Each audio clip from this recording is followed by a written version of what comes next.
Welcome to the creative brain of Dean Hawk. Get ready to be challenged, inspired, and equipped to become a better ministry leader.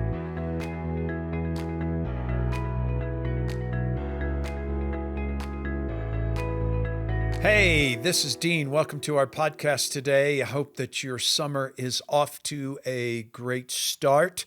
Today, we're talking about a very intriguing topic that all of us face in leadership and church leadership, because the local church lives, functions, thrives, or dives based upon our volunteerism.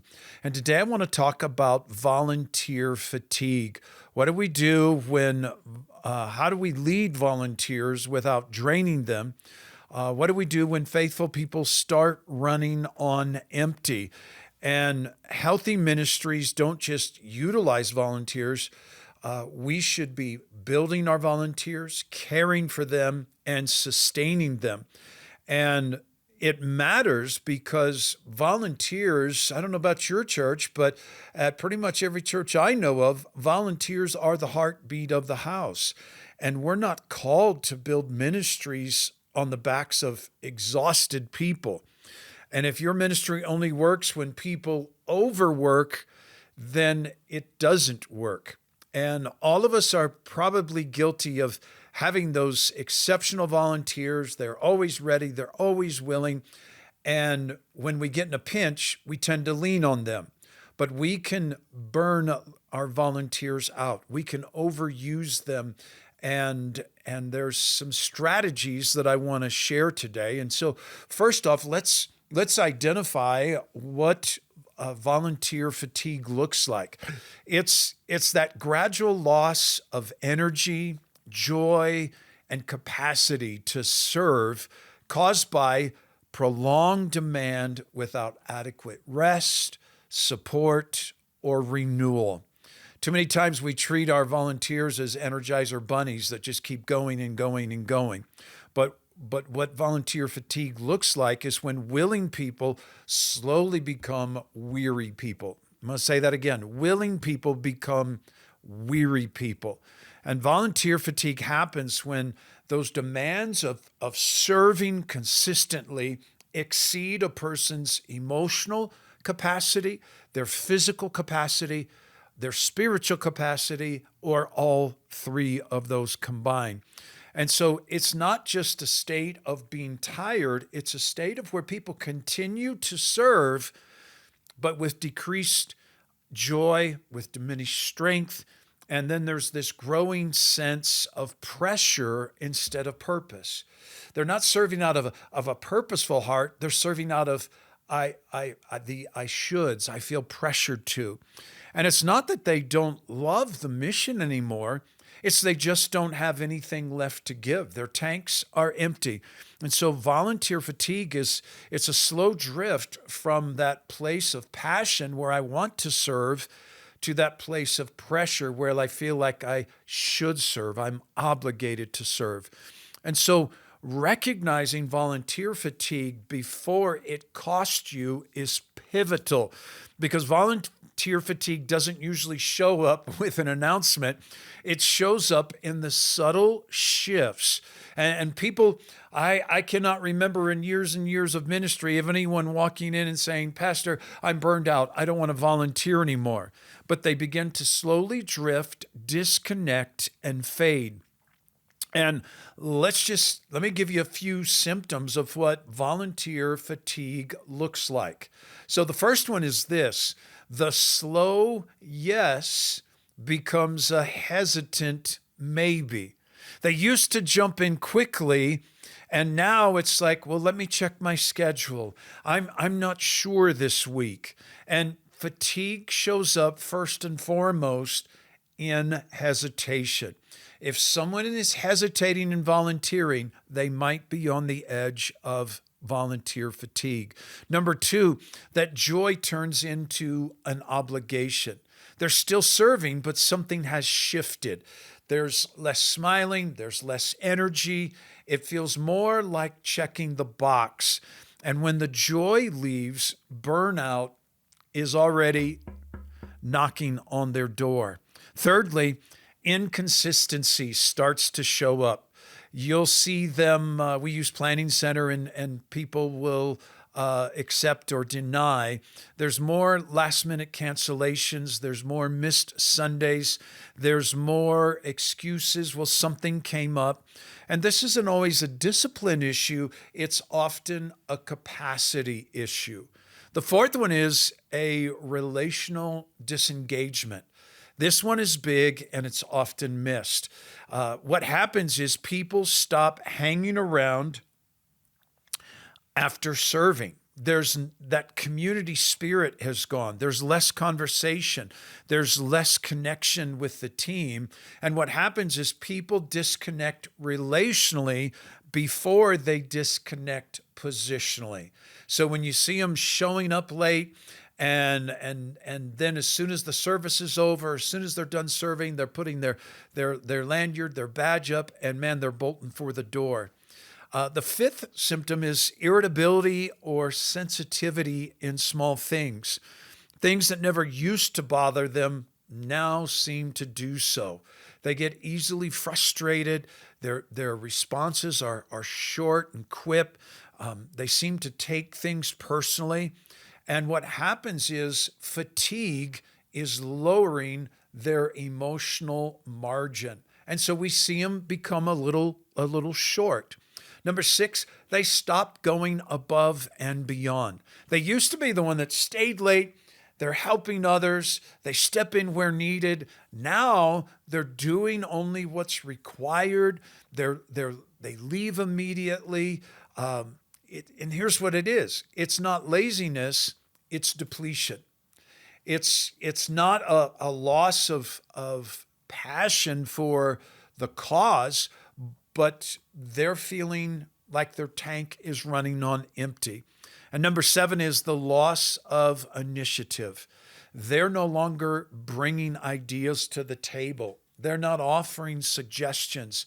They don't seem to be an owner of that department, of that team, of that ministry like they used to. And so burned out people stop thinking forward. They just try to survive the moment. Number 8, here's one that you got to watch and catch for, is they avoid eye contact with the leadership.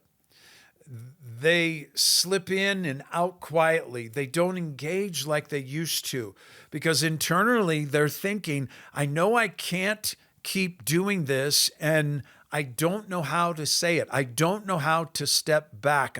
I don't know what to do.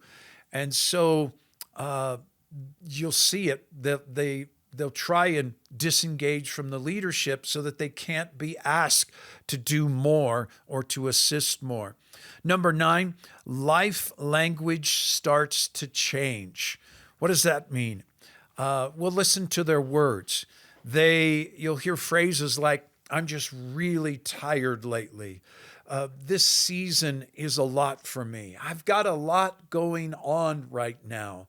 And if we put that into translation, they're at capacity and ministry is competing with their life, not complementing it.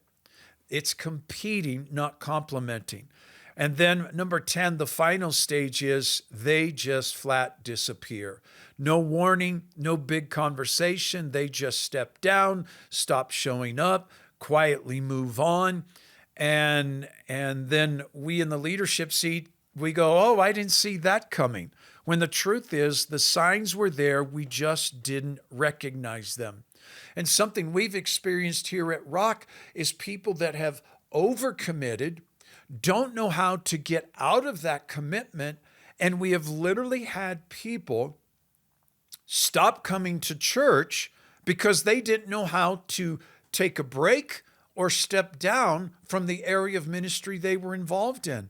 And so what happens is we're losing good people because we as leaders and pastors and shepherds were not truly caring for their soul, watching for the signs, seeing that they were getting fatigued and stepping in to offer some aid, some relief, some time off, a vacation, a sabbatical, whatever that might be. And so volunteer fatigue isn't captured in a moment. It's a progression that may take weeks and even months. Sometimes it's a culmination of, well, I've helped in this ministry for the last 3 years, and I've worked X amount of Sundays out of 52 per year. And so if we miss those early signs, we're going to deal with the painful outcomes. And so the question becomes, how do we lead people in a way that builds them instead of draining them? Because healthy ministry shouldn't cost people their joy, their family, or their spiritual life. And so here's some common mistakes that we as leaders make. Mistake number 1 is rewarding faithfulness with more responsibility. Their reward for doing great, you've done a great job. Guess what? We're going to give you more. And the truth is, faithfulness should lead to development, not an overload of them. And that we don't take advantage of those that are being faithful by weighting them down and them carrying more of a load than they could or should. Mistake number 2 is confusing availability with calling. Just because they'll do it doesn't mean they're wired for it. And all too often, we're just looking for a human being to insert to fill a need. And what many times happens is we get misplaced people in the wrong spot. And when they're doing something that's out of their comfort zone, out of their gifting, they tend to drain faster than others who feel called. Mistake number 3 is leading from the need instead of leading with vision. Leading from need instead of vision. Well, we just need somebody. No, it'd be better to say we're building something meaningful and you get to be a part of it. Example, we can stand up and say, hey, we need qualified people, loving, caring females, 18 and older to help us in our nursery. Our nursery is overloaded. We need people to wipe babies' noses and butts and diapers, and we need you. Or if we can cast vision in that moment instead of the need, hey, an amazing thing is happening. Our church is growing. Couples are thriving. Babies are being born. And we need people that would just love to hold a baby so that mom and dad could come to service, have 75 minutes free from baby junior to where they could hear the word of God uninterrupted, where they could engage in worship without bouncing a baby on their hip and finding the pacifier.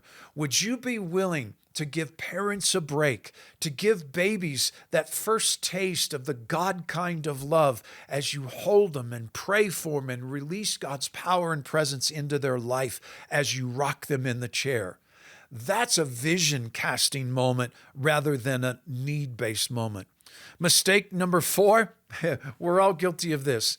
There are no off-ramps or periods of rest. There is no exit. Once you're on the highway of this ministry, you're on that bridge forever. There's no way to get off of it.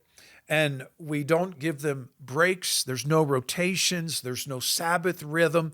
And we see that God himself established a rhythm for us. He worked for 6 days and he rested on the 7th. Mistake number 5 is lack of appreciation. Someone once said, if praise is their only pay, give them a praise raise. If praise is their only pay, give them a praise raise. What gets expected eventually feels unappreciated. Well, I expect you to do it. People don't burn out from just work. They burn out from feeling unseen, undervalued, and unappreciated. So I want to wrap this up today with some healthy steps. How do we serve our volunteers well? And here's the big one. Number 1 is see them before you need them. Don't just value what they do, what they offer. Value who they are. Well, how do you do that?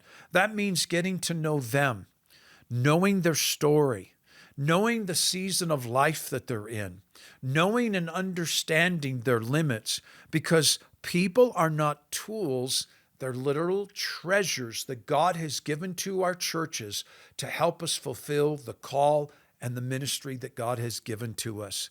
Secondly, build clear lanes and expectations. We need to define roles clearly. Here's what we're guilty of. Hey, come on, you want to help in kids? You want to help in youth? You want to be an usher? Come on, let's go, let's do it. And we're not training them. We're not giving them expectations. Here's what you do. Here's how you do it. And we need to avoid those constant last minute asks, can you fill in? But clarity will reduce their stress. Clarity will help them from feeling depleted, because if I get thrown into a situation, I don't know what to do, and I didn't know I was supposed to do that, I'm going to come out of that moment drained and not looking to repeat that experience. Number 3, we should create rhythms of rest. That means we're rotating teams. For a long time, we had a blue team and a red team serving, and they were serving every other weekend. So what helped was we had a blue team was first and third, red team was second and fourth. So if a husband wanted to be an usher and the spouse wanted to serve in kids, they could both sign up for red week, blue week, and even though they're serving in different departments, or so they could intentionally serve the same weekend, or sometimes they said we need to serve opposite weekends because of the kids. And then purple weekends were the 4 fifth Sundays of the year, that it was a combination of both teams to cover us on our fifth Sundays. And so be sure to build some off weeks in people's rotation, give them vacations. One of the things I love to do was just to say to somebody who's been loyal and faithful and committed, is just to say, hey, we want you to take the month of July off and just enjoy coming to church. Now, some, when they're, no, I'm not tired. But here's what happens. When you give them an intentional break, it actually grows and builds their desire to serve by having an intentional break. They come back more enthused and more energized. Number 4, develop, don't just deploy. What do you mean? Train them, grow them, give them wins, because people stay where they grow. So are you weekly, monthly coaching them on how they can do their jobs better, how we can be more effective in ministering and impacting people's lives? Develop them, grow them, give them the tools to accomplish the task that is in front of them. Number 5, honor loud and often. So we're going to do that in multiple ways. We're going to give them private appreciation. We're going to give them public celebration. Man, we just really love what John did last Sunday and the way he stepped in. We're going to give them public celebration. And then we're going to send them personal notes, personal handwritten cards that just lets them know they're valuable. I don't know if many of you are like me. When I get a birthday card, an appreciation card, it's maybe the pre-printed thing. I don't read what was pre-printed on the card. I only read what is the handwritten note. That's what makes it personal. And so celebration of your volunteers is fuel for their longevity. You see me, you appreciate me, you value me. And so when we do see somebody that we sense, man, they've got some of the symptoms of burnout, how do we respond to that? Well, the first step is address it early. Don't wait until they quit. Don't wait until they're denying that they can, they're not accepting on Planning Center their ability to serve. Just ask the simple question, how are you really doing? Second step is give them permission to breathe. Sometimes people stay out of guilt. And so you need to convey it and say it very clearly. You're more important than the role you fulfill. You are more valuable to us as a church, as a person, than you are as a volunteer. Because sometimes people can feel like I'm only valuable because I'm serving. Let them know they are valuable. Step number 3, adjust the load. We need to be constantly monitoring the weight that, quote, our team of volunteers is carrying. So we can adjust the load by reducing their frequency. We can change their role. We can give them a temporary break, adjusting the load so that they're not consistently always doing the heavy lifting. Number 4, reconnect them to the purpose. Reconnect them to the purpose.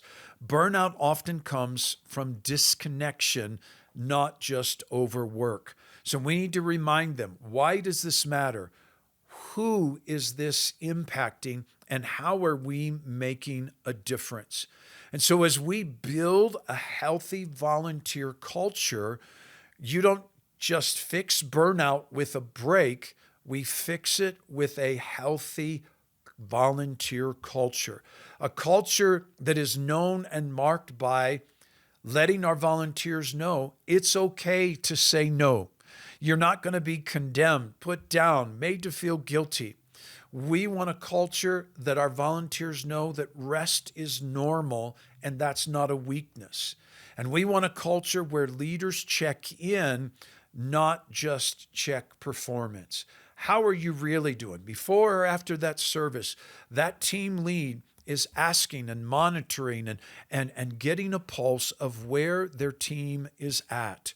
And then another cultural marker is people are pastored, not just positioned. Are we truly shepherding them? Are we leading them to green pastures? Are we taking them to still waters? Are we making sure their soul is refreshed before they give out to others? In Acts chapter 6, we see the leadership solution to volunteer fatigue. In Acts chapter 6, there was an unneed met was happening, that there were rumblings of discontent of some of the widows, their needs were not being met. And so a leadership insight here is that growth always exposes gaps. The church was growing so fast, but what was happening is their systems were not keeping up, and people started to feel overlooked. And so those unmet needs don't just create problems, they create pressure on people. And this is where fatigue begins. A few people try to carry too much, and others feel neglected, and then that tension rises. Secondly, the wrong response would have been, okay, I'll just do it. But how did the apostles respond? They said, we apostles should spend our time not running a food program, but we should stay faithful to committed to the teaching, the preaching, and the study of the word. This is huge for leaders because it would have been easy for them to have jumped in. I'll pick it up. I'll work harder. And that's what most of us can be guilty of doing sometimes. And when leaders meet every need personally, they can often become the bottleneck and the burnout point. And so the right response is to build people, not just solutions. So what was the response? Select 7 men. They didn't just solve the problem, they built a team. And healthy ministry multiplies people, not just our efforts. It's not about doing more, working harder. They decided to develop more. And then they were intentional in who they chose. All too often, I think sometimes the reason we get frustrated with volunteers and volunteers get frustrated with us is we just put people and we plug a hole. There's a need, plug a hole. And we don't really slow down to find those people and choose those people, as it says in Acts 6, who were well respected, full of the Spirit, and full of wisdom. And this is where it gets powerful. We need people that are well respected. Do they have the character issues? They just didn't grab a warm body, but is that person faithful, consistent, and trusted? And so be careful to not recruit out of desperation, but recruit out of discernment. Is this the right person to be adding to our team? Secondly, they needed people full of the Spirit. I believe this is just finding people that are spiritually healthy. This wasn't just a practical role. You say, well, yes, it was. It was serving tables, but it was spiritual. People serving should be spiritually alive, not just filling a slot, but carrying the Spirit. And so we need to change our thinking some, that we're not building teams. We truly are looking to build ministers, because that person working the cafe, the coffee shop, we need them not just to make coffee, but to be able to encourage, to pray, to bless, and to minister to the people that walk into that section of the building. And then thirdly, they wanted people full of wisdom. This would be the emotional and practical maturity. These men and women would deal with people, with tensions. And so how is this person going to handle people situations? Can they navigate the pressure without the drama? And then it says they delegated with clarity. It says we will give them this responsibility. There was clear assignment, clear ownership, and delegation without clarity creates frustration. And so we need to delegate with clarity and precision. And then I love this portion. They empowered them as they prayed for them and laid hands on them. This wasn't a good luck, hope it goes well, hope you figure it out. This was a spiritual covering. It was a public affirmation. These people are joining our team. It was a recognition of their authority to do the task that was asked. And the answer to the overwhelming need is not more effort, but it's more empowered people who are separated for the ministry at hand. And so we don't grow a church by doing more. We grow it by releasing more and releasing more people.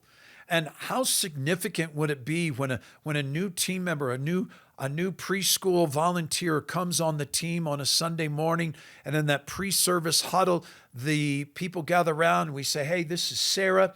This is her first Sunday to serve. She's joining our team. Let's all gather around. Let's pray over her. Let's anoint her and believe God as she joins our team to serve. I believe it marks them that it's a calling from God, not just a duty or an obligation. And the result of this path that we see in Acts chapter 6 is growth without burnout. It said, so God's message continued to spread. The needs were met. The leaders stayed focused. The church kept growing. And here's the winner, more people came to Christ. And so when we build people correctly, ministry expands without exhausting everyone. So the practical leadership takeaways is don't carry what you should be calling others into. And stop recruiting out of panic. Last minute asks create long-term fatigue. We want to be building a pipeline, not just a patch. We always want to be identifying, developing, and releasing volunteers into the ministry of the local church. And then, as pastors, protect your primary calling. We will give our time to prayer and teaching. We're not saying that we're more focused. We're saying we're going to stay in our lane. We're going to stay in our calling. And then we create ownership, not just help. People don't burn out as fast when they feel trusted, when they feel needed, and when they feel empowered, and specifically when they feel like they're an owner. This is my youth small group. This is my women's small group. And so if you don't build teams, you'll eventually break people. Ministry that depends on a few will eventually drain the few. And so as we see in the early church, there was pressure. There was a shortage of volunteers. And so as you assess all of your volunteer teams, I encourage you, who is tired? Who needs a break? Who needs a vacation? Who needs a load adjustment on what they're carrying? Let's love our people well. Let's value them. Let's give them some rest and let them know that they're valuable enough to us that we're willing to find somebody else. We're willing to go with a little less because they're valuable and we want them to rest. Hey, I hope this helps you and your team. Be sure and share it with all of your staff. Be sure and share it with all of your team leads.